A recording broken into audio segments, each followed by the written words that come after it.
Los grandes lagos parecen tranquilos vistos desde arriba, pero bajo la superficie hay un mundo que ha atrapado barcos, aviones y miles de años de historia olvidada. Ahora los científicos están destapando hallazgos tan extraños que están reescribiendo lo que creíamos saber sobre los lagos más grandes de Norteamérica. Empecemos por lo que puedes ver con tus propios ojos, el nivel del agua. Entre enero de 2013 y el verano de 2020, la superficie del lago Michigan-Huron subió aproximadamente 1,80 m a lo largo de un lago que cubre 116,000 kilómetros cuadrados. Para elevar tanta agua tan rápido, hay que añadir billones y billones de litros en cuestión de meses. Muelles que llevaban años asentados sobre hierba seca quedaron bajo el agua, y luego, igual de rápido, los niveles volvieron a caer. Esto es lo que inquieta a los hidrólogos, no son tendencias climáticas lentas de siglo, son ciclos violentos y cortos. Mínimo récord, luego máximo récord, luego cayendo otra vez, y los modelos construidos para predecirlos siguen quedándose atrás frente a los propios lagos. Cuando algo de este tamaño se mueve más rápido que tus matemáticas, dejas de llamarlo lago y empiezas a llamarlo un sistema que no controlas del todo. Para entender por qué eso importa, hay que entender lo frágil que es realmente todo el conjunto. Cada gota de los 5 lagos fluye en una sola dirección, hacia el noreste, saliendo por el río San Lorenzo hacia el Atlántico. 243,000 kilómetros cuadrados de agua canalizándose hacia una única salida. Y aquí está el dato que deja a la gente helada. Menos del 1% del agua de los grandes lagos se renueva cada año con la lluvia y el deshielo. El resto es lo que los geólogos llaman agua fósil, agua de deshielo dejada atrás por glaciares que se retiraron hace más de 10,000 años. Léelo otra vez. El 99% del agua del mayor sistema de agua dulce de la Tierra es esencialmente no renovable. Una herencia de un solo uso. Gástala, contamínala o piérdela y no se rellena sola la primavera siguiente. Esa es la emergencia silenciosa que hay debajo de la postal, y es la razón por la que la siguiente cifra debería molestarte más de lo que lo hace. Aproximadamente 40 millones de personas beben esta agua. 8 estados de Estados Unidos, 2 provincias canadienses, decenas de ciudades importantes, Chicago, Detroit, Cleveland, Toronto, Milwaukee, todas apoyándose sobre el mismo embalse no renovable. Más gente de la que vive en todo Canadá, sacando su vaso diario de un suministro que una atmósfera más cálida está evaporando más rápido de lo que jamás se ha registrado. Aire más cálido significa menos hielo invernal, menos hielo significa más agua abierta expuesta al sol y más evaporación. En algunos inviernos recientes, la cobertura de hielo ha caído por debajo del 10%, cuando la media a largo plazo está más cerca del 50%. Los lagos están, en un sentido medible, respirándose a sí mismos hacia el cielo. Y antes de que desaparezca, ¿qué es lo que esconde? En 2007, un arqueólogo submarino llamado Mark Holley estaba usando sonar para inspeccionar el fondo de la bahía Gran Traverse, en el lago Michigan, buscando naufragios. A unos 12 metros de profundidad, su equipo cartografió algo que le hizo detener el barco. Una línea de piedras, no dispersas, dispuestas, colocadas siguiendo un patrón a lo largo del lecho del lago como una hilera deliberada. Y sobre una de ellas, un peñasco aproximadamente del tamaño de un coche, parecía haber un grabado, una trompa larga y curva, un lomo redondeado, lo que parecía inconfundiblemente el perfil de un mastodonte. Un animal que se extinguió en Norteamérica hace unos 10,000 años. Si el grabado es real, alguien estuvo de pie sobre tierra firme que hoy está bajo 12 metros de agua y grabó un animal de la edad de hielo sobre la piedra. Lo que significa que este suelo fue caminado cuando los mamuts todavía miquí. Holley nunca ha afirmado tener certeza, pero tampoco ha podido explicarlo del todo, y sigue ahí abajo ahora mismo, en la oscuridad, esperando un veredicto que nadie ha estado dispuesto a dar. Y esta es la razón por la que el fondo conserva las cosas tan perfectamente, la temperatura. El lago superior es tan profundo, 365 metros en su punto máximo, que el agua cercana al fondo se mantiene justo por encima del punto de congelación todo el año, para siempre. Frío a esa profundidad, con casi nada de oxígeno y sin luz, significa casi nada de bacterias. Y sin bacterias no hay descomposición. Los marineros tienen un viejo dicho sombrío: el superior nunca devuelve a sus muertos. No es poesía, es química. Contar en lagos más cálidos, los tejidos de un cuerpo generan gases al descomponerse y con el tiempo asciende. En el superior hace demasiado frío para que eso ocurra. Lo que se hunde, se queda. Barcos que se fueron a pique hace 150 años reposan sobre el fondo con la pintura todavía en el casco. Lo que plantea la pregunta obvia: si nada sube nunca, ¿cuántas cosas hay ahí abajo? La mejor estimación es asombrosa. Alrededor de 6.000 barcos se han hundido en los grandes lagos desde que existen registros. Algunos historiadores sitúan el número total de naufragios, contando los no documentados y los no encontrados, más cerca de 25.000 o incluso 30.000. Y con ellos se fueron unas 30.000 vidas humanas. 30.000 personas en lagos que están a cientos de kilómetros de cualquier océano. El naufragio más famoso tiene un nombre que quizá conozcas: el Edmund Fitzgerald. El 10 de noviembre de 1975, este carguero de 222 metros, uno de los barcos más grandes de los lagos, cruzó el lago Superior en plena tormenta y desapareció del radar sin una sola llamada de socorro. Los 29 hombres a bordo se perdieron. El pecio fue encontrado días después, partido en dos, a 160 metros de profundidad. Hasta el día de hoy, nadie sabe qué lo hundió tan rápido como para que ni un solo hombre tuviera tiempo de alcanzar una radio. Y las tormentas que lo hicieron tienen un apodo en los lagos: la bruja de noviembre. Así de rutinaria es la catástrofe allí arriba. La temporada asesina tiene nombre propio, como si fuera una invitada que vuelve cada año. Todo el mundo ha oído hablar de un triángulo en el Atlántico. Casi nadie ha oído hablar del que hay en el lago Michigan. A lo largo del siglo XX, un grupo de desapariciones en la mitad norte del lago le ganó un apodo discreto entre pilotos y marineros. En 1937, el capitán de un carguero llamado Omea B. McFarland entró en su camarote y nunca más fue visto. La puerta estaba cerrada por dentro. En 1950, el vuelo 2501 de Northwest Airlines cayó sobre el lago con 58 personas a bordo, el desastre aéreo comercial más mortífero de Estados Unidos en su época. Los buzos llevan décadas buscando el fuselaje principal. Han encontrado piezas de motor, restos, pertenencias. El fuselaje mismo con las respuestas dentro nunca ha sido localizado. 58 personas, una máquina del tamaño de un edificio y un lago que simplemente se cerró por encima. ¿Cómo permanece escondido algo tan grande durante 75 años, en un agua que hemos cartografiado con sonar? Eso no es folclore, es un caso abierto. Y bajo el lago Hurón, los investigadores destaparon algo extraordinario: estructuras humanas de casa de 9.000 años de antigüedad, perfectamente conservadas bajo el agua. Largas hileras de piedras, escondites de caza, e incluso fragmentos de herramientas de piedra revelan que aquí vivió gente cuando esto era tierra firme. Luego los glaciares se derritieron, el agua subió, y un paisaje entero desapareció bajo el lago, congelado en el tiempo durante miles de años. Hoy los buzos pueden situarse donde los cazadores de la edad de hielo esperaban al caribú migratorio. Bajo los grandes lagos no hay solo historia, hay un mundo perdido que apenas estamos empezando a destapar. Hasta ahora, todo lo que en los lagos han escondido lo puso ahí la naturaleza o el tiempo. Aquí es donde la cosa cambia. En agosto de 2014, los residentes de Toledo, Ohio, despertaron con una alerta de emergencia: no beba el agua, no la hierva, hervirla lo empeora, no deje que toque su piel. Para casi 500.000 de personas, el grifo se había convertido en veneno de la noche a la mañana. La causa fue una floración de algas verdiazules en la cuenca occidental del lago Erie, tan grande que era visible desde el espacio.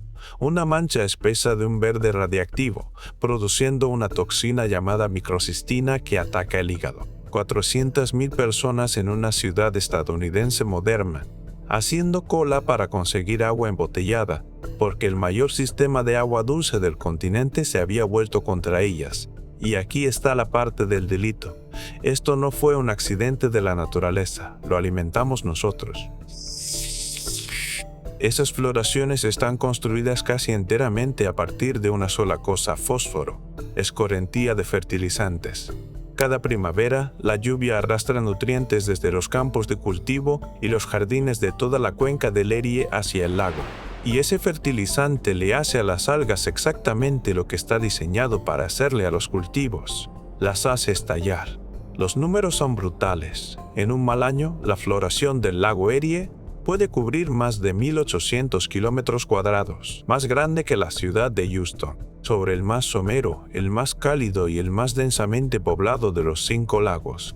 Y es cada vez más frecuente, porque el agua que se calienta y evapora los lagos es también la incubadora perfecta para la toxina. Estamos, en el sentido más literal, envenenando nuestro propio suministro de agua potable y luego actuando como si nos sorprendiera que nos envenene de vuelta, lo que nos lleva a los invasores. Y este no vino de una granja, vino del otro lado del mundo en el vientre de un barco, a finales de los años 80. Diminutos mejillones cebra y cuaga llegaron a los grandes lagos a bordo de barcos de carga procedentes del mar Caspio. En cuestión de décadas se extendieron por los lechos de los lagos por cientos de billones. Cada mejillón filtra cantidades enormes de agua, retirando el plancton del que dependen los peces nativos. El agua se ha vuelto asombrosamente clara, pero eso no es señal de salud. Es una advertencia de que toda la red alimentaria está siendo transformada desde abajo hacia arriba, creando condiciones ideales para algas aún más tóxicas. En los grandes lagos todo está conectado. Ahora, la amenaza que no puedes ver. Durante más de un siglo, la industria trató los grandes lagos como un vertedero. Mercurio, PD, dioxinas y los FAS de hoy, los llamados químicos eternos, siguen presentes en el agua, en el sedimento e incluso en los peces. En algunas zonas, las autoridades sanitarias advierten a la gente de que coma ciertos peces solo unas pocas veces al año, por contaminación. 40 millones de personas dependen de esta agua. Los científicos saben qué se vertió en los lagos. Pero lo que más les preocupa es que podría liberarse si los niveles cambiantes del agua y las tormentas más fuertes remueven de nuevo esos sedimentos tóxicos. Y aquí el capítulo se vuelve genuinamente oscuro. Así que hay que ser cuidadoso y ceñirse a lo documentado. A lo largo de las últimas 2 décadas, en las ciudades universitarias del Alto Medio Oeste, muchas de ellas rodeando los grandes lagos, docenas de hombres jóvenes, la mayoría estudiantes, han sido encontrados ahogados en aguas locales después de una noche fuera. Los dictámenes oficiales son casi siempre ahogamiento accidental, pero 2 detectives retirados de Nueva York notaron un patrón que no lograban quitarse de encima. Las víctimas eran demográficamente casi idénticas, las circunstancias rimaban, y cerca de varios de los lugares donde se recuperaron los cuerpos, según ellos, seguía apareciendo el mismo símbolo tosco pintado con spray, una cara sonriente. Las fuerzas del orden no respaldan esa teoría. El FBI ha declarado que la evidencia apunta a ahogamientos accidentales, no a un asesino, pero las familias nunca lo han aceptado, y para muchas de ellas los casos siguen sin resolverse. Algo está arrastrando a hombres jóvenes hacia el agua fría en toda una región, y las 2 explicaciones que hay sobre la mesa, coincidencia trágica o algo que nadie quiere decir en voz alta, resultan igual de difíciles de digerir. Los lagos se quedan con los muertos, pero últimamente han estado devolviendo a algunos, y los que devuelven no siempre vienen con respuestas. Y aquí cruzamos así a lo genuinamente inexplicado. La gente que vive junto al lago Superior y al lago Michigan lleva generaciones reportando un sonido. Un gemido grave, un estruendo que llega rodando desde el agua en días en calma, sin tormenta, sin barco, sin fuente evidente. En los lagos los llaman cañones del lago, un nombre tomado prestado de estruendos inexplicados similares registrados durante 2 siglos. Algunos científicos los atribuyen al hielo desplazándose o a gas liberándose desde el sedimento o a truenos lejanos curvándose sobre el agua. Pero la respuesta honesta, la que te dan fuera de micrófono, es que ninguna explicación cubre todos los casos. Una masa de agua así de grande, así de profunda, así de fría, moviéndose bajo presiones que apenas medimos, hace ruidos que nunca hemos identificado del todo. Cada año baja mejor sonar y cada año cartografía cosas que los operadores no esperaban. Enormes sumideros submarinos en el lago Hurón de cientos de metros de ancho, expulsando agua tan baja en oxígeno y tan alta en azufre que los tapetes bacterianos a su alrededor se parecen a la vida del océano profundo o a la de otro planeta. La NASA ha estudiado estos sumideros como análogo de cómo podría ser la vida en otros mundos. En medio de un lago de Michigan, el sonar ha encontrado líneas de costa antiguas, bosques ahogados con los tocones todavía de pie, lechos de río tallados de cuando esto era tierra firme. Todo operador que ha mirado esa pantalla el tiempo suficiente te dice lo mismo. En voz baja, tenemos mejores mapas de la superficie de la Luna que del fondo de estos lagos. Así que hagamos la pregunta incómoda directamente. ¿Hay algo vivo ahí abajo que no hayamos identificado? La respuesta científica es que casi con certeza no hay ningún monstruo. Pero viene acompañada de un encogimiento de hombros. Los esturiones, fósiles vivientes que superan los 2 metros, pesan más de 90 kilos y viven un siglo, recorren el fondo de estos lagos, y uno vislumbrado desde una barca podría aterrorizar a cualquiera. Hay zonas de agua fría apenas inspeccionadas. Y los mejillones demostraron que un ecosistema entero puede transformarse por algo que no vimos venir.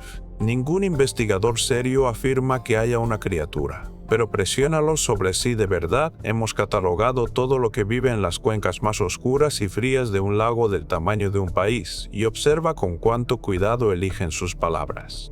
Hay un dato que replantea todo lo demás. Los grandes lagos son tan enormes que generan su propio clima y sus propias mareas. Mareas pequeñas llamadas seiches, en las que el lago entero oscila de un lado a otro y el agua puede subir o bajar varios metros en cuestión de minutos, ahogando a gente en playas de un día por lo demás tranquilo. Tienen corrientes de resaca, tienen olas de 6 metros, tienen superficies tan vastas que el lago superior por sí solo es más grande que todo el país de Austria, y desde el centro no puedes ver tierra en ninguna dirección. Los marineros no los llaman lagos, los llaman mares interiores, y eso importa. Nosotros seguimos tratándolos como estanques que entendemos, y ellos siguen comportándose como océanos que no entendemos. Para captar por qué estos lagos son tan extraños, hay que volver a cómo nacieron. Hace unos 20.000 años, toda esta región estaba enterrada bajo una capa de hielo de hasta 3 kilómetros de espesor. Al retirarse, excavó las cuencas con una fuerza inimaginable y las llenó con su propia agua de deshielo. Eso es el agua fósil. Esa es la razón por la que no se renueva. Estos lagos no son realmente rasgos del mundo moderno. Son la huella derretida de una edad de hielo, todavía llena hasta el borde 10.000 años después. Cuando nadas en el lago Michigan, estás nadando dentro de un glaciar que lleva muerto desde antes de que empezara la civilización humana. Y eso cierra el círculo.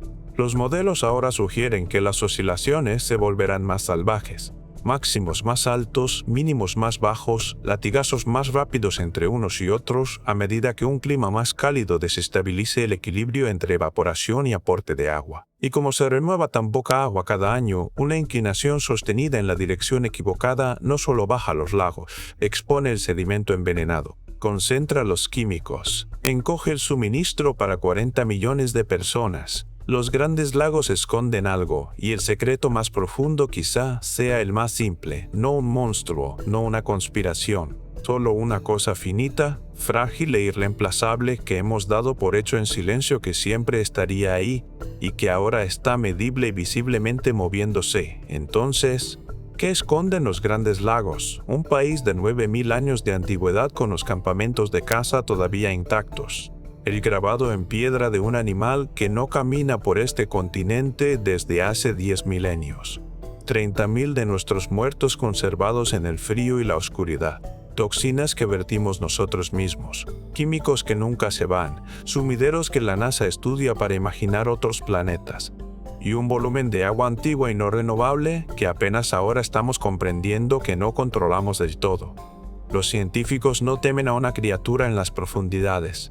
Lo que temen es más sobrio, que hayamos pasado un siglo tratando el mayor sistema de agua dulce de la Tierra como un desagüe, una autopista y un suministro sin fondo, y que la superficie esté empezando por fin a mostrarnos la verdad que hay debajo. La próxima vez que estés en esa orilla mirando toda esa agua, recuerda que solo estás viendo la tapa. Todo lo que importa, la historia, el peligro, las respuestas, está enterrado bajo la superficie, y apenas estamos empezando a mirar.